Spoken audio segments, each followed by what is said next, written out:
Alright, let me tell you something real quick for all you Halloween trick-or-treating ass bitches. We're gonna be knocking on my door, wanna knock on my door, ask for candy and biscuits and all of that jazz, dressed as Zombie Chief Keef and Garfield the Cat. Let me tell you why you won't be knocking on my door this October the 31st, this Halloween season. My door will be knockless, so let me tell you why. Now just have a good long gaze, a glare, a glance along the length of this driveway here. Do you really think any kids who want to reap the rewards for the Halloween treat, the candy, want a little piece of Snickers, are going to want to do the exercise to climb up this driveway? No kid who wants a little bit of candy, a little bit of sugar, is going to be wanting to do that much of a stroll up such a heinous hill.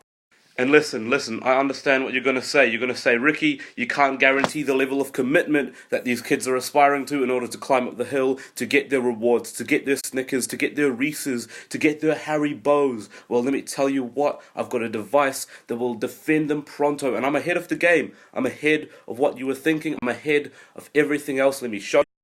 Now, as you can see, I've diagrammed it out here. You can see that this is the big driveway. It's a big, massive slope, and over here is our poor little fella here trying to get up. Now, we don't want to cause any harm to them because they're just here for the harmless fun and all of that, the novelty. Fair enough, but we don't exactly want them to get to the top because the secret is I haven't got anything to give them. So what we got to do is we got to oppose the progress here going in this direction with a force going in the opposite direction and is much bigger. That will absolutely decrease their progress. So what I've decided to do is do a massive, let's say a massive boulder, and then we'll just...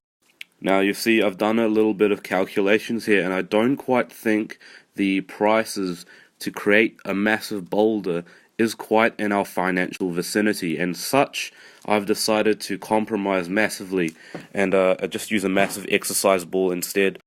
Now, I've actually balanced out the positives and the negatives of this situation, this particular exercise ball related solution, and I've decided to evaluate the fact that the positives are that it's safer, there's a less chance of a lawsuit because it's not going to injure the person, it's also cheaper and accessible because I've got one right here, and also it's quite intimidating. You don't want to mess with a massive ball coming towards you. However, the negatives include that I will lose one exercise ball.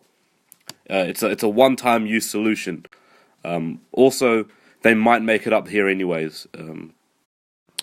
Now, to linger on that last point, I did kind of consider the possibilities of how that might unfold, perhaps, and I did realize a massive, completely devastating flaw in my plan here. You see, two-dimensionally, this looks like it's going to work. The boulder's going to come, it's going to hit the kid, obviously, without any injuries. It's harmless, it's an exercise ball, it's very soft, it's bouncy.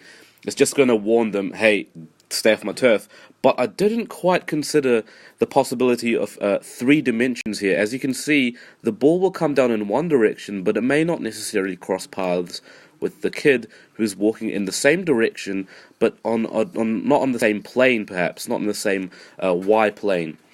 Now, that's quite devastating, and I have modeled it in Roblox, as you can see here, where you have a trick-or-treater here, the slope, the ball, and it looks two-dimensionally like it's going to hit. They're going to cross paths, it's going to go all hunky-dory, but the problem is, if you run it, well, you know what they say. Sometimes when you run it, you haven't quite done it. That's the slogan we follow, and absolutely, it applies to this situation here, where we run it, and as you can see, just wait for it to load.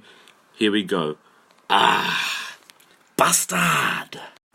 The one solution I did have was to give the ball an initial horizontal push, which would then actually move them out of the way. However, that does rely on your aim as well as the reaction speed, which is usually quite disproportionate.